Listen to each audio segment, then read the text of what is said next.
America के सबसे अधिक आबादी वाले काउंटी लॉस एंजलिस के जंगलों में लगी आग ने अब और भी ज्यादा भयानक रूप ले लिया है। इस भयानक आग में अब तक मरने वालों की संख्या 24 से अधिक बताई जा रही है। इस आग से हजारों इमारतें जल चुकी हैं। कैलिफोर्निया के जंगलों में लगी आग ने ऐसा विकराल रूप लिया कि सभी लोग दुनिया भर में सहम उठे। अमेरिका में आग ने हाहाकार मचा रखा है। लॉस एंजलिस और आसपास के इलाकों के जंगलों में लगी आग की वजह से हड़कंप मच गया है।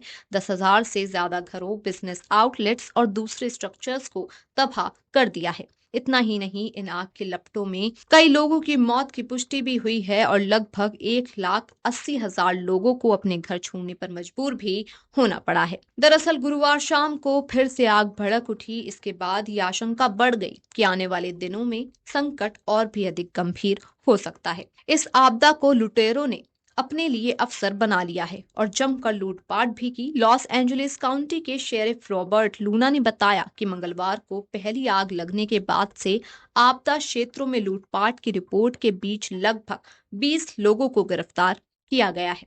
रिपोर्ट्स के मुताबिक कम से कम 5 चर्च, 7 स्कूल, 2 लाइब्रेरी, बुटीक, बार, रेस्टोरेंट, बैंक और किराने की दुकानें पूरी तरह से बर्बाद हो चुकी हैं। Will Rogers, western range house और टोपांगा रेंज मोटल भी तबाह हो गए हैं। सरकार ने अभी तक नुकसान की लागत या कितने स्ट्रक्चर जले हैं इसकी जानकारी शेयर नहीं की है। मौसम और उसके प्रभाव पर आंकड़े उपलब्ध कराने वाली निजी कंपनी एक्यूवेदर ने गुरुवार को नुकसान और आर्थिक क्षति का अनुमान बढ़ाकर 135 से 150 अरब डॉलर कर दिया। पासाडेन के पास ईटन में लगी आग में 5,000 से ज्यादा इमारतें जल गईं, जबकि लॉस एंजलिस और पैसिफिक पैलिसेड्स में लगी आग में 5,300 से ज्यादा इमारतें तबाह हो गईं। लॉस एंजलिस काउंटी शेरिफ ने कहा कि जले हुए इलाकों की तलाशी के दौरान मरने वालों की संख्या बढ़ने की संभावना है, लेकिन आग वाले इलाकों में के अंदर की स्थिति की वजह से काम में बाधा आ रही है। लॉस एंजलिस की मेयर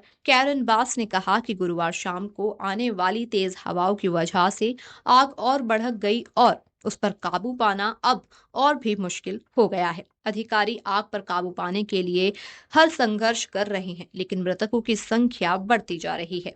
जले हुए घरों के अवशेषों से पीड़ितों को निकालने के लिए टीमें भरपूर प्रयास भी कर रही हैं। इस आग ने पॉश एरिया में बने घरों को बर्बाद कर दिया और कई ऐतिहासिक इमारतों को खत्म कर दिया। इसमें टोमांग रेंचल मोटल और will Rogers western range house शामिल हैं। ये इमारतें 1920 के दशक की थीं। मालिबू में समुद्र के किनारे बने खूबसूरत घर अब मलबे में तब्दील हो चुके हैं और इनके केवल जले हुए अवशेष ही बचे हैं। आग की वजह से बड़े पैमाने पर लोगों को निकाला गया और भारी धुएं के कारण शुक्रवार को शहर के स्कूल बंद कर दिए गए। अमेरिका में दूसरे सबसे बड़े Los Angeles unified school district ने घोषणा की है कि स्थितियां सुधरने पर ही क्लास फिर से शुरू की जाएंगी। राज्य की आपातकालीन प्रतिक्रिया के अलावा इस संकट से निपटने के लिए कैलिफोर्निया के नेशनल गार्ड को तैनात किया गया है। गवर्नर गोविन न्यूजोम ने इस बात पर जोर दिया कि लोगों की सुरक्षा के लिए हर संभव प्रयास किया जा रहा है, लेकिन चेतावनी दी कि हालात गंभीर बने हुए हैं। राष्ट्रपति जो बाइडेन ने आगे से लड़ने में मदद के लिए संघीय समर्थन का वादा किया है। उन्होंने मौजूदा स्थिति को कैलिफोर्निया के इतिहास में सबसे व्यापक विनाशकारी आग बताया है।